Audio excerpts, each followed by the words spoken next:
When the clock struck 23h59, the police line screamed alive. A woman's voice trembling through static, whispering, "He's gone!" Within minutes, flashing lights tore through the silence of through Clermont-sur-Rhône.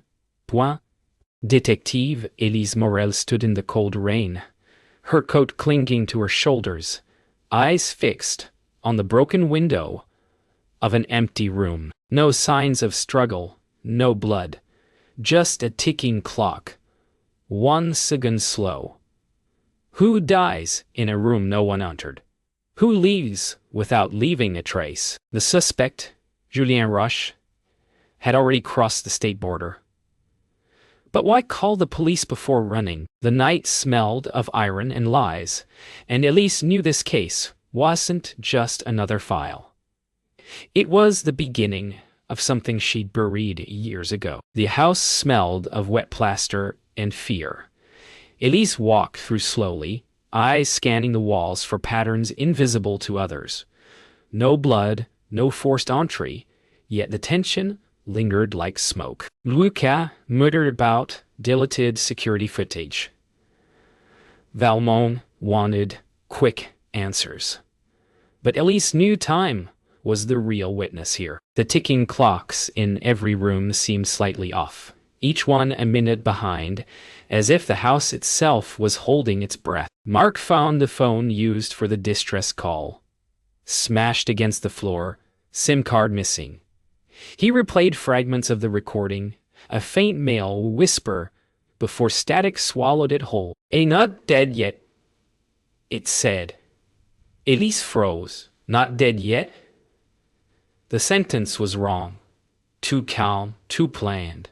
Someone had made sure they arrived just late enough to lose the trail. Commissionnaire Valmont Doré a périmètre sweep, but the rain had erased everything. The team moved through the darkness, and Elise's thoughts drifted back to the 2017 case.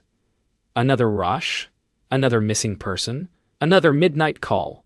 Coincidence or design? She looked toward the horizon. The clock tower struck midnight, its echo swallowed by thunder. By dawn, the crime scene was sealed. No body, no suspect, no closure. Just a series of mismatched clues. A broken watch, a missing SIM card, and a name that refused to fade. Rush. Elise stared at the gray morning sky, whispering to herself, "Time doesn't hide the truth. It repeats it." Somewhere beyond the border, Julien's car disappeared into fog. By the time the sun climbed over the mist, Elise and Mark were already miles from Clermont, following the last GPS ping from Julien Roche. The road twisted along the Rhône, half hidden by fog. They crossed into another jurisdiction where procedure ended and instinct began. Every mile carried the weight of a memory Elise tried to bury. Why did the suspect flee so calmly? Why report himself before running? The air smelled of wet leaves and fuel. Somewhere ahead, a clock ticked behind invisible walls, counting down to something unseen. They found the car at dawn. Doors unlocked. Engine cold, the driver's seat empty. Julien Roch's watch, latch lay on the dashboard. Hand stopped at 0:17. Elise touched the cracked glass and felt a faint warmth, as if the moment had frozen mid-breath. In the back seat lay a folded map marked with a single red circle. An old border village called Saint-Laurent, long forgotten. A recede from most records. Is leading us somewhere, Mark said. Elise nodded slowly. Are leading us back. 8 quarters Sergeant Perrin worked through the night, tracing phone towers and digital trails. Every ping led closer to the river border, where reception faded and records vanished. He called Elise, voice crackling. "There's something strange." The call wasn't made from the Rush house. It came from a repeater tower near your old case site. Silence followed. Elise' jaw clenched. Time wasn't looping. It was folding. The past was calling again, and she had just answered. Elise and Mark reached Saint Laurent by midday. A ghost village swallowed by ivy and silence. Houses stood hollow, roofs collapsed under decades of rain. On the church wall, someone had painted the same symbol Elise saw in her 2017 file. A circle with a line through it. "He's been here," Mark murmured. Elise traced the faded paint with her fingertips. He never left. A gust of wind carried the smell of rust and river mud, and somewhere deep in the forest, a faint ticking echoed like a heartbeat. Night fell quickly. Mark lit a flare, while Elise searched the ruins of an old workshop. Inside, dust and broken gears covered the floor, remnants of a clockmaker's trade. A single photo hung crookedly on the wall. Julien Rush as a boy, standing beside his father, both smiling under a shop sign that read, "Rush Horlogerie." Elise whispered, "He's not running from a crime, he's returning to finish one outside." The wind howled, carrying the echo of 1,000 clocks, all ticking slightly out of time. The night wrapped Saint Laurent in silence, the kind that breathes between ticking seconds. Elise stood in the ruins of the Rush workshop, the air thick with dust and memory. Mark swept his flashlight across the walls. Maps, sketches of clock mechanisms, dates scribbled beside each one. One note caught Elise's eye. "Time stops where truth ends." She felt a cold pull in her chest. This wasn't just a watchmaker's obsession, she murmured. "It's a pattern." A countdown. Outside, thunder rolled again, as if the storm itself remembered. Lucas' voice crackled through the radio. "His tone low, urgent." "Elise." I dug into Julien's records. His father disappeared in 2017. Same night as your old case. No trace, no body. Elise froze. She remembered the file. Julien Rush Sr. had been declared missing after a midnight fire. The watch she found tonight had the same serial number as the one from that fire. Coincidence?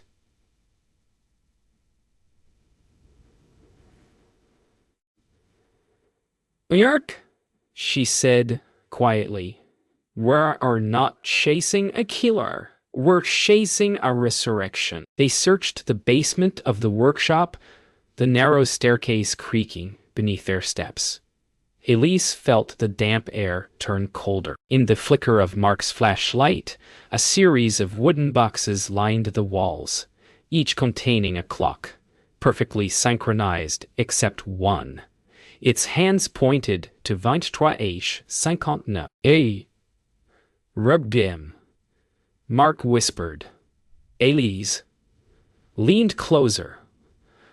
A name was carved into the backplate. Elise Morel. The air thickened.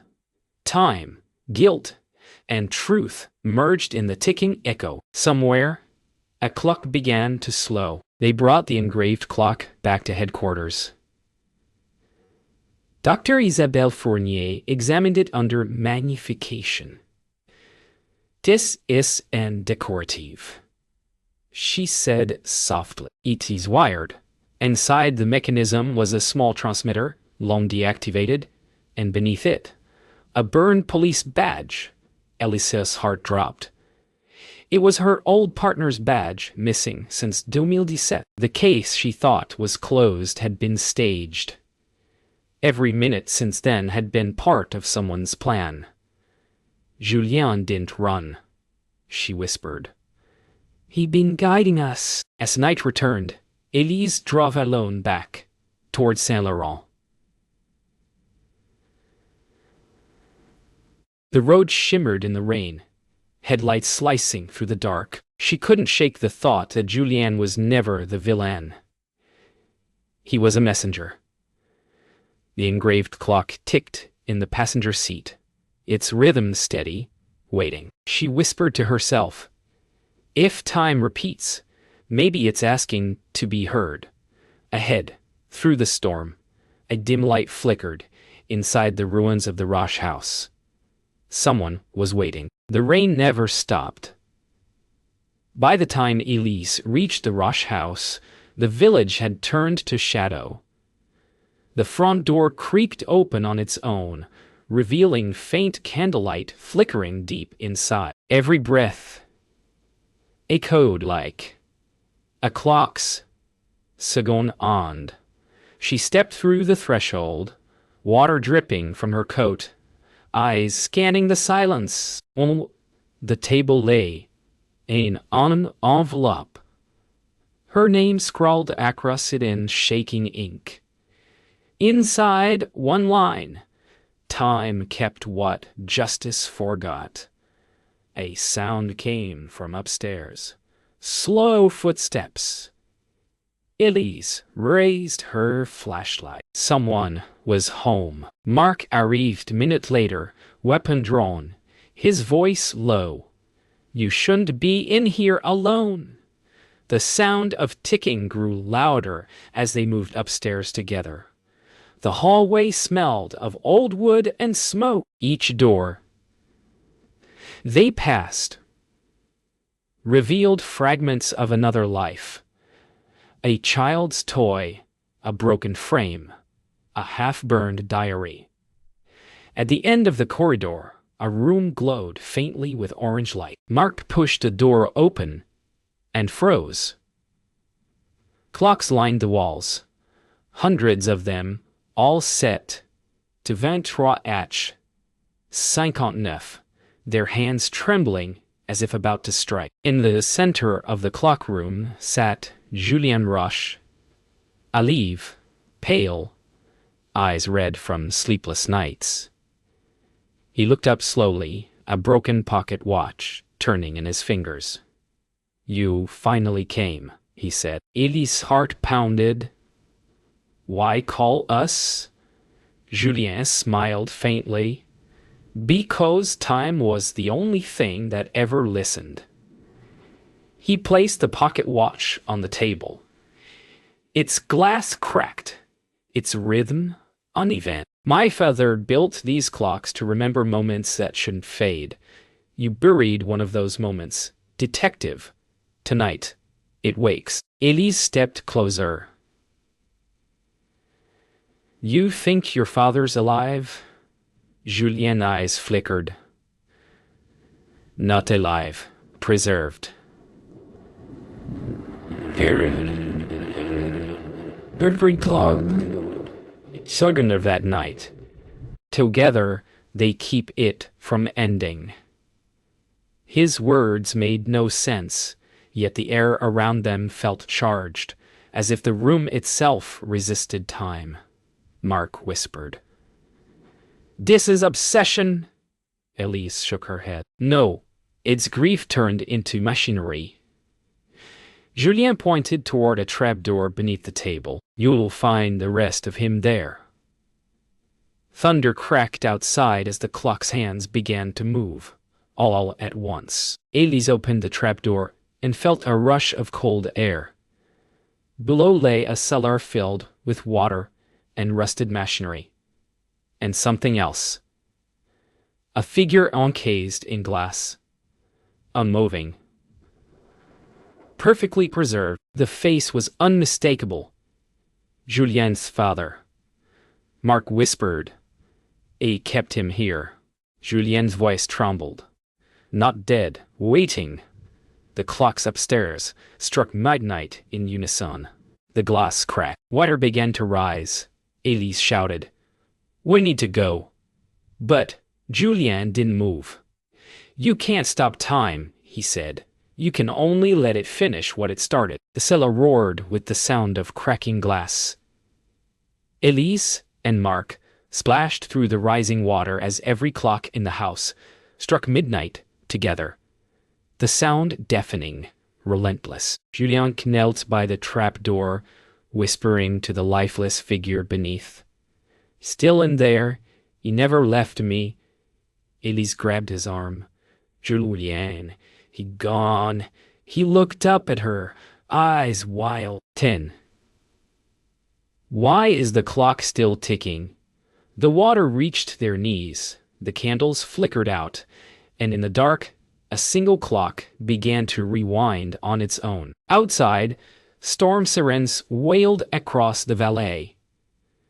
The police convoy arrived as floodwaters consumed the village.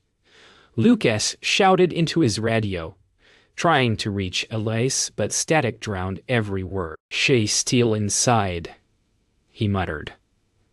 Commissioner Valmont ordered rescue teams forward, though the bridge had already started to give way. Lightning split the sky, revealing the silhouette of the Roche house, its windows pulsing like the heartbeat of something alive. Time, it seemed, had turned against them. Elise dragged Julien toward the stairs, but he resisted, clutching the watch to his chest. "You don't understand. If I leave, he disappears." The house groaned under pressure as water poured through the walls. Mark grabbed him by the collar. "You'll both disappear." Suddenly, the ticking stopped. Every clock froze. In the silence, the glass chamber shattered, sending a burst of air and light across the cellar. Julien screamed, not from pain, but release. When Elise looked again, the chamber was empty. They burst through the front door as the floor collapsed behind them. The night air hit like fire. Mark stumbled, gasping. Elise turned back. The Roche house sunk into the flood, its roof vanishing under waves. Julien lay motionless on the ground, his watch still ticking faintly in his hand. Elise knelt beside him, her voice trembling. "It's over." Julien's lips parted. "No. It's beginning." The watch second hand. The watch stuck toward once, then stopped. The rain fell harder, and time seemed to hold its breath again. At dawn, rescue teams searched the ruins. No trace of Julien's father or his body was found. The clocks, hundreds of them, floated silently across the flooded streets, their faces cracked but still ticking faintly.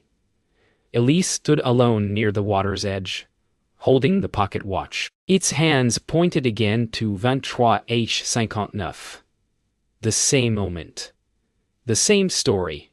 She whispered to herself. Maybe time doesn't heal. Maybe it waits. Behind her. The sirens faded, and the morning light broke across a town that had finally stopped counting the seconds. The town lay quiet under gray morning skies. Streets once filled with echoes were now covered in silt and silence. Elise walked through what remained of Saint Laurent, boots sinking into the wet earth. Every step carried her deeper into memory. The air was thick with the smell of metal and decay. Mark followed behind, wordless, his face pale with exhaustion. "You think he's gone?" he asked softly. Elise didn't answer. The clocks that drifted in the flood had all stopped now, each one frozen exactly at 23h59.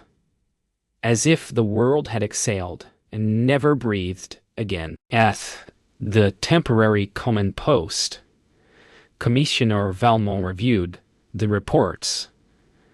No trace of Julien Roche, no confirmed death, no recovered evidence.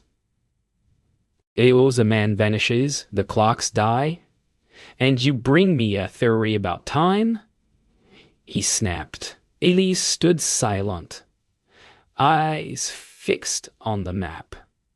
He did vanish. He ended something. Valmont sighed, rubbing his temples. Find me proof, Morel, not poetry.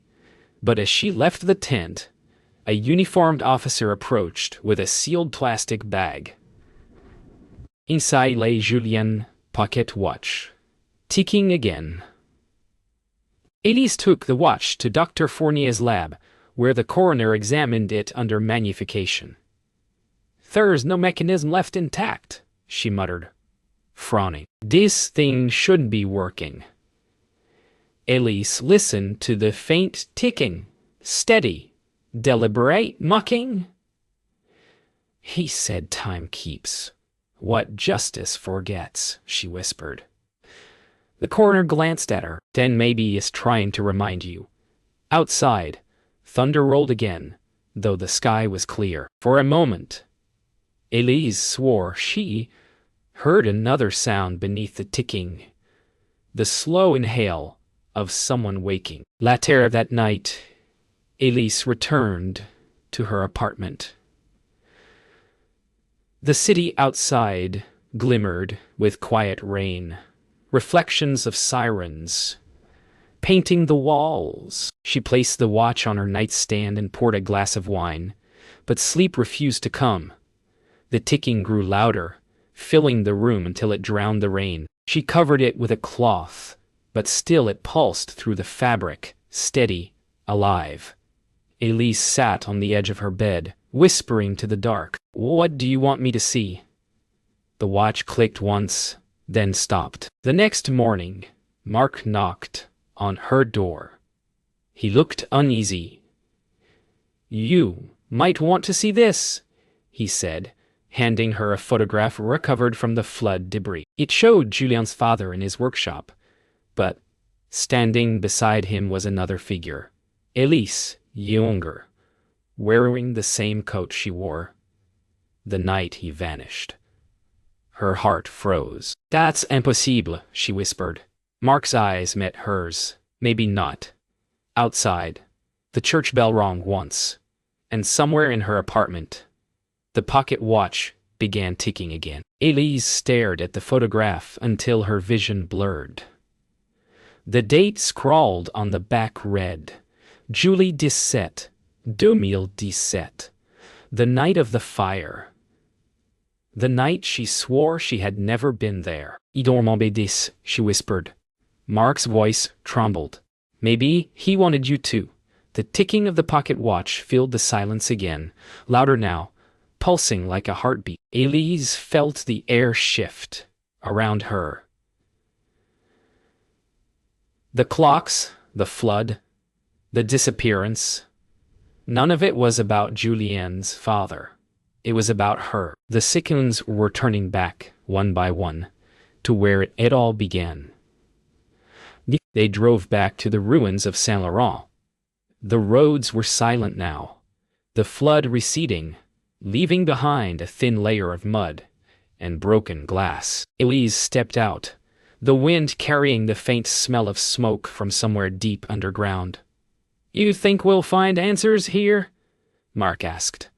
Elise nodded slowly. Time keeps them.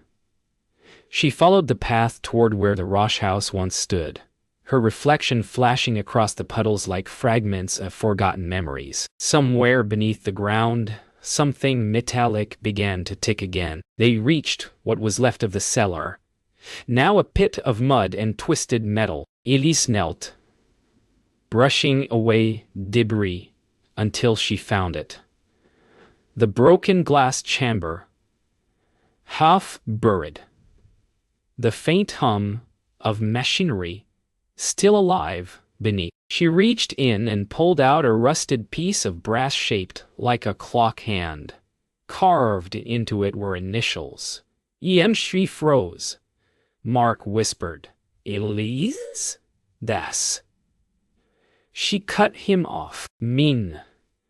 The truth landed like thunder. She hadn't been chasing Julianne. She'd been following herself. A crime she had forgotten to remember. Wind swept through the valley as Elise stood alone by the river bank. She wound the pocket watch one last time and listened. Its ticking matched her heartbeat. Steady, slow, then faltering. In its reflection, she saw a flicker of her younger face, the one from the photograph. The truth unfolded quietly. She had been there the night of the fire. She had tried to save Julian's father and failed. The guilt buried itself in her memory, sealed behind years of silence. Now time had brought her back to finish what she started. She let the watch fall into the river. At 23h. 59. The church clock struck once more over Clermont-sur-Rhône. Elise sat in her car, watching the second hand on her dashboard clock hover before midnight. The world outside was, for the first time in years, the ticking no longer frightened her. It was a reminder that some seconds aren't meant to be solved, only live. She whispered, "Time doesn't heal, but it forgives." The clock clicked softly to 0h0, and the night finally moved forward. Somewhere in the distance, another watch began to tick, faint, but alive.